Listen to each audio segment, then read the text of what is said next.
The coronavirus has proved to be like many viruses in that it mutates over time. 3 variants had been discovered in the UK, in South Africa, and Brazil, and then found around the world. Dr. Richard Wallace is the Chief of Infectious Disease at UT Health Science Center Tyler, and he joins us now to help us understand more about what these variants mean. So, Dr. Wallace, how closely are you watching the news about these 3 variants? Well, we're really interested in them, and as you know, the information is fairly limited, and we have no immediate way of recognizing that that's what we're dealing with, at least on a local basis. These require really special analysis of the basic buildup of the virus. And so we really don't know unless CDC tells us when isolates are sent to them for further evaluation. So we're all very interested in what's going on in our area, but we're pretty limited right now on a local basis, knowing what we have. So what do we know about them?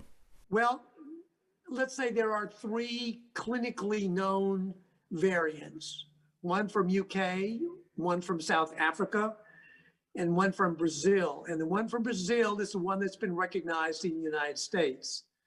Now, these variants, at least the ones from the UK and South Africa, appear to be much more contagious than the current virus. I say that because currently 80% of the virus in the UK is the variant, and almost 50% of the virus in South Africa is the variant.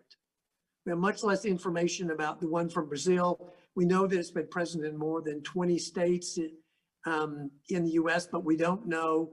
But the way it's going suggests that these may become the dominant virus in the near future, which suggests they are more contagious and more easily spread than the current virus.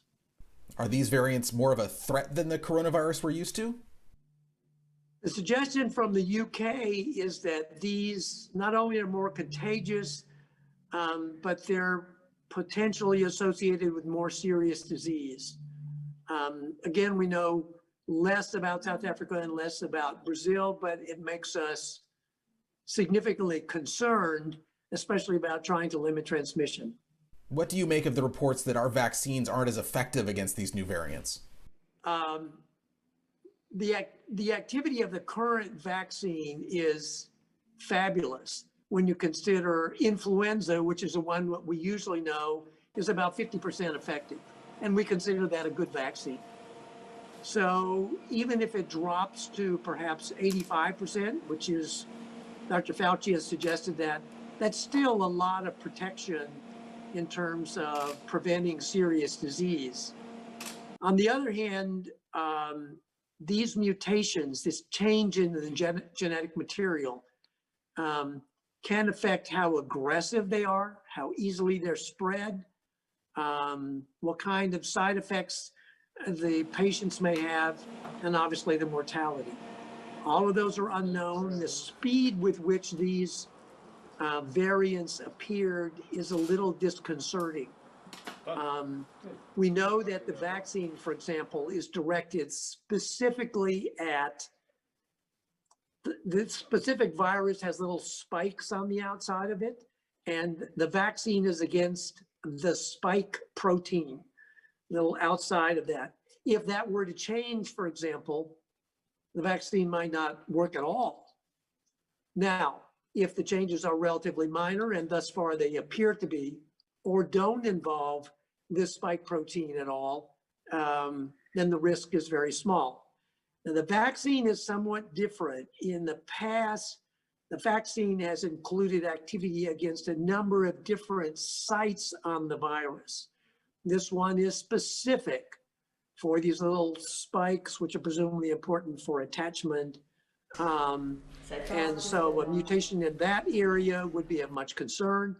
Mutations in other areas would be much less concern. And to date, the suggestion is that they don't change particularly the efficacy of the vaccine. The idea of new variants can be scary, even though we don't have many documented cases in the US, let alone in Texas. So, how nervous should we be right now? Does it make me nervous? Yeah, it makes me nervous.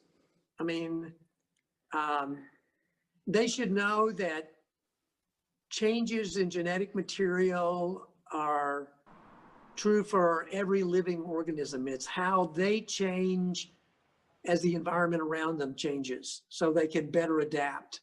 So seeing these changes, or we call them mutations, is not unusual. Their efforts to better adapt to their own environment, and we can expect to see more of them. And a lot has been said that the concern that the more infections that are out there, the more virus there are, and a mutation is a statistical event, 1 in 100,000 or 1 in 10 million. The more people who have the virus, the more viruses around, the more likely we are to see more mutants and more variants.